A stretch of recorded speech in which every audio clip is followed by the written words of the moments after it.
Morning po, Sir Ruel. Ako po si Amado Repersuillo from Calasiao, Pangasinan. Ako po ay merong generalized anxiety disorder po. 1 year na po akong di nakakapagtrabaho. Ito po, ako po ay na-stuck po ng ilang taon dito sa bahay, walang trabaho. Stroke din po ang aking tatay. Hello po mga kaibigan, mga kababayan, kamusta po kayong lahat? Sana po ay ligtas kayo sa anumang karamdaman. Ito po ang inyong abang likod na si Ruel Lipat. Tayo po ay mayroong panibagong video post. Ito po ay tungkol kay Amado Idio na humingi po ng tulong sa atin at bigyan po natin ng reaction.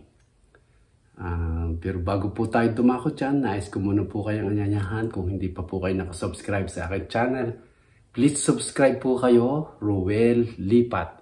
At hit that notification bell para lagi po kayong updated sa mga video posts, live streaming ko, at reaction video tulad po nito. Maraming salamat po sa inyong lahat. Yan, so tuloy-tuloy na po tayo dito sa ating reaction video na ito. Tungkol po kay Amado Idio ng Pangasinan na lumapit po sa atin. Umakyat po siya sa ating live streaming tuwing Friday. Nagpapakyat po tayo sa mga gusto pong humingi ng tulong. Welcome po kayo na umakyat pag Friday sa aking live o di kaya sa Sunday.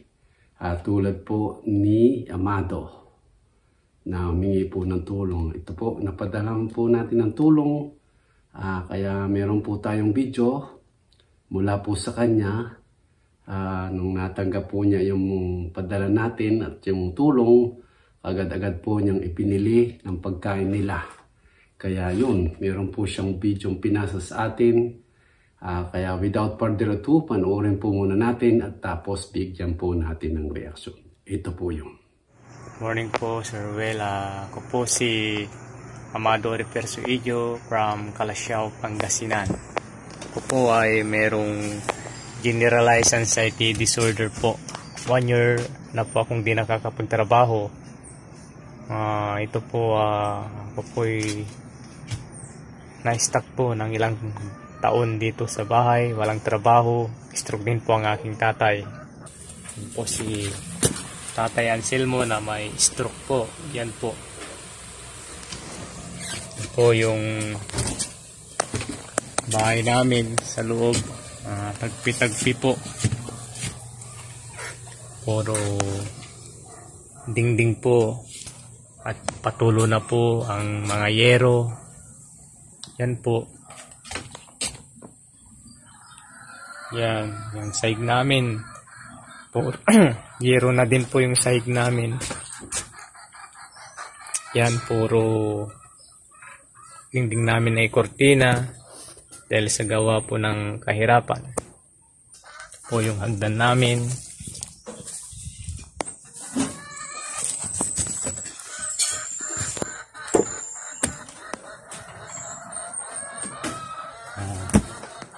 Yan po. Maraming salamat po, Sir Ruel, sa naway matugon po ang aming kahilingan para sa pangbigas. God bless po, Sir Ruel. Maghari nawa ang Diyos po palagi sa inyo, Sir Ruel Lipat.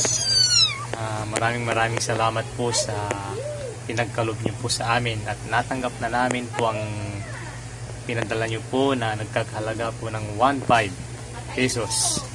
At ito na po ang aming mga nabili. Nakabili po kami ng bigas na 10 kilo na nagkakahalaga po ng 540. At nakabili po kami ng itlog po na nagkakahalaga po ng 270 ang isang tray. Ito po ang mga nabili namin na iba't ibang klase po na nabili namin. Maraming salamat po, Sir Ruel. Yan po kayo palagi na gumagabay sa amin. Ito po ang aming mga nabili, sir.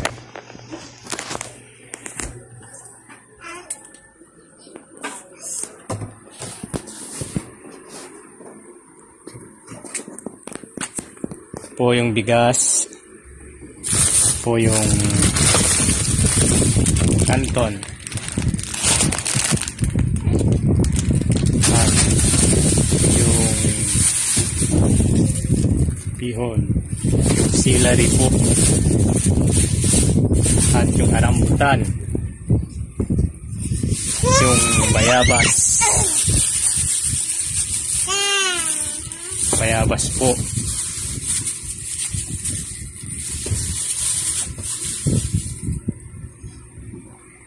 At ito po yung guyabano. At ito po yung mga biskwit po at kilo. May mga biskwit pita. May cheesecake. At ito po yung mga nabili namin, sir. At yung ibang nabili ay niluluto na po sa baba. Yung yellow pin po, sir. Yung yellow pin. Maraming salamat po sa Team Lipat sa pinagkalob nyo po na nagkakahalaga po ng 1.5 pesos po na aming natanggap na ngayon. God bless po, sir. Maghari nawa ang Diyos po sa buhay nyo. Naway patuloy po na pagpalain ng Diyos ang iyong programa.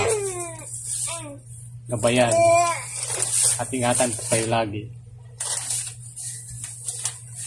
Naway madami pa kayong matulungan, Sir Well. God bless all. At may 300 po na natitira doon po sa budget na 1.5 na ibinili po.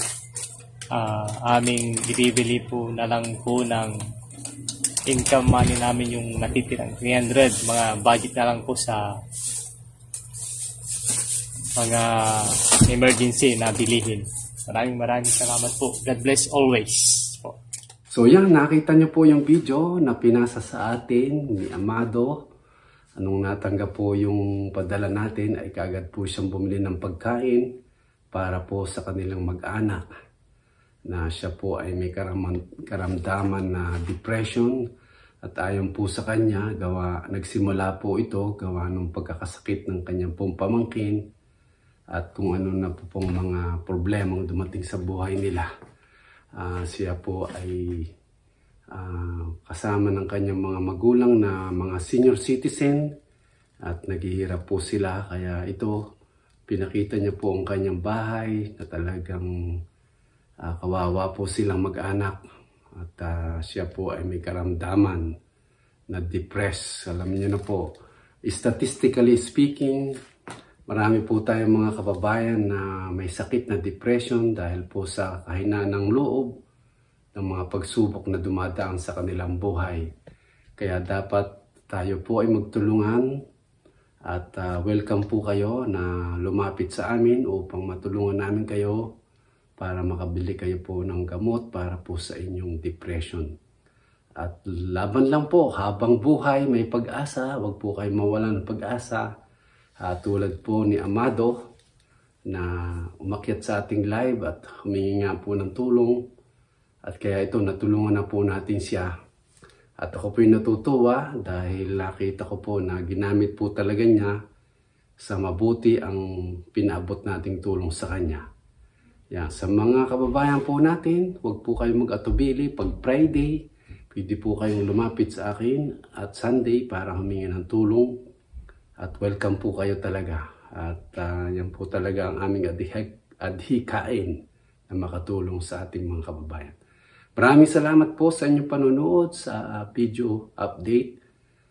Transparency lang po yun. Pag nagpadala kami ng tulong at natanggap, kailangan po nyong magpadala ng video para makita namin na talagang ginamit nyo sa mabuti yung aming itinulong. Kaya ito, salamat po kay Amado na nagpadala ng video at pinakita niya po na talagang sa mabuti niya ginamit ang itinulong namin sa kanya. Maraming salamat po sa inyong panonood. Sana lagi po kayong sumuporta sa amin, sa akin at sa aking mga members.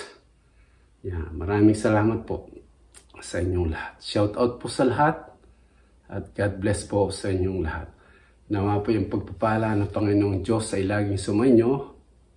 Lagi niyo po tatandaan, God loves you and Jesus died for your sin. Alright, see you soon. Bye-bye.